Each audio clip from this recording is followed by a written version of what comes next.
এখন আমাদের যা আবহাওয়ার পরিস্থিতি তাতে উত্তরবঙ্গে আবহাওয়ার ক্রমশ উন্নতি হবে এবং আগামী কয়েকদিনে ক্রমশ বৃষ্টিপাত কমবে। অলরেডি অনেকটাই কমে গেছে এবং আজ থেকে আমাদের আর কোনো ভারী বৃষ্টির সতর্কতা নেই উত্তরবঙ্গের জন্য, বা দক্ষিণবঙ্গের জন্য ভারী বৃষ্টির কোনো সতর্কতা নেই। তবে এখন বিক্ষিপ্তভাবে উত্তরবঙ্গের ক্ষেত্রে বিক্ষিপ্তভাবে হালকা থেকে মাঝারি বৃষ্টিপাত আগামী দুদিনে বজ্রবিদ্যুৎ সহ হতে পারে। তার জন্য থান্ডারস্টর্ম অ্যাক্টিভিটি টেম্পোরারি যেমন হয় সেরকম হওয়ার সম্ভাবনা রয়েছে, বাকি বৃষ্টিপাত কমই থাকবে এবং ক্রমশ এই বৃষ্টিপাত উত্তরবঙ্গে কমতে থাকবে।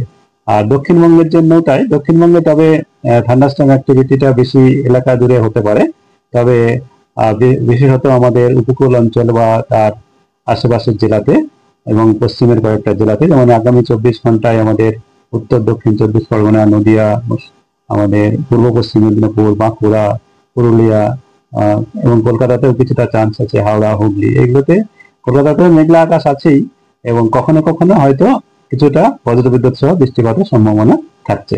তবে এখন আর ভারী বৃষ্টিপাতের কোনো সতর্কতা আমাদের নেই।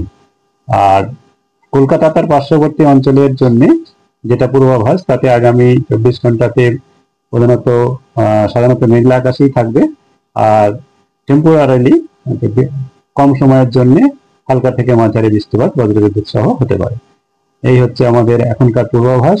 আর আপনারা যেটা জিজ্ঞাসা করছিলেন যে বৃষ্টিপাতের পরিমাণ, উত্তরবঙ্গে বৃষ্টিপাতের পরিমাণ আমাদের যেটা এক্সট্রিমলি হেভি, এটা যে খুব যে অস্বাভাবিক তা নয়, এমনিতে এক্সট্রিমলি হেভি অবশ্যই এক্সট্রিম ওয়েদার ইভেন্ট। তার জন্য আমরা অনেক আগে থেকেই আপনারা জানেন যে লাল সতর্কতা দিয়েছিলাম এবং তার সঙ্গে অ্যাডভাইজারি, যেমন আমাদের ভূমিধস থেকে শুরু করে মাটির বাড়ির ক্ষতি, রাস্তাঘাটের ক্ষতি, ট্রাফিকের দিয়ে সমস্ত কিছু দিয়ে অ্যাডভাইজারি এবং লাল সতর্কতা দেওয়া হয়েছিল অনেক আগে থেকেই।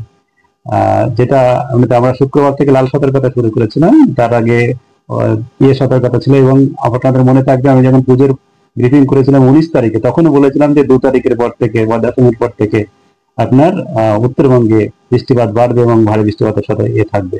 তখন থেকেই মোটামুটি একটা বলা ছিল। তারপরে ক্রমশ দিন যত এগিয়েছে ততই আমরা আপনার বৃষ্টিপাতের সতর্কতা বাড়ানো হয়েছে এবং সেটা সবাই জানে। তবে এই উত্তরবঙ্গে বৃষ্টিপাতের যেটা হাইয়েস্ট, যেটা 370 আমাদের পেয়েছি আমরা, এরকম এই বছরেও আপনি 362 যেমন আমাদের 13ই আগস্টেই ছিল এবং সেদিনও অনেক জায়গাতেই হয়েছিল। এবার হচ্ছে যেটা ইম্প্যাক্ট হয় সেটা কোথায় হচ্ছে, কখন হচ্ছে বা অন্যান্য পারিপার্শ্বিক অবস্থার উপরে ডিপেন্ড করে, সেই মতো হয়। আর যেমন এই আমি বললাম এবছরে যেমন 13ই আগস্ট, তেমনি আরো দু একটা ডেটে যদি আমরা দেখি সেখানেও দেখবেন আপনার 300-র উপরে বৃষ্টিপাত এখানে দু একটা স্টেশনে মাঝে প্রত্যেকটা মনসুন সিজন এতে পাওয়া যায়। ইভেন আমাদের 400-র উপরেও রেকর্ড আছে। যেমন আমি এই মুহূর্তে মনে করতে পারি গাজলডাবাতে আপনার 463.4 2020-তে রেকর্ড আছে।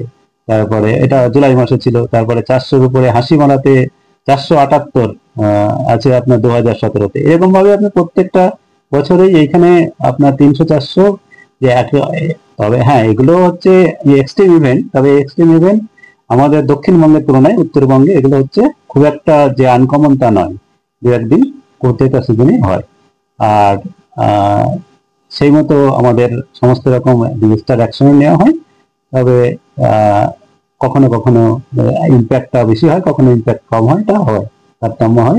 কারণ ইম্প্যাক্টটা শুধুমাত্র তো বৃষ্টিপাতের পরিমাণের উপরে ডিপেন্ড করে না, ইম্প্যাক্টটা আরো অন্যান্য পারিপার্শ্বিক অবস্থান কি সেরকম গুলো বা কোথায় হচ্ছে তার ভৌগোলিক অবস্থান সবগুলোর উপরে ডিপেন্ড করে। ঠিক আছে,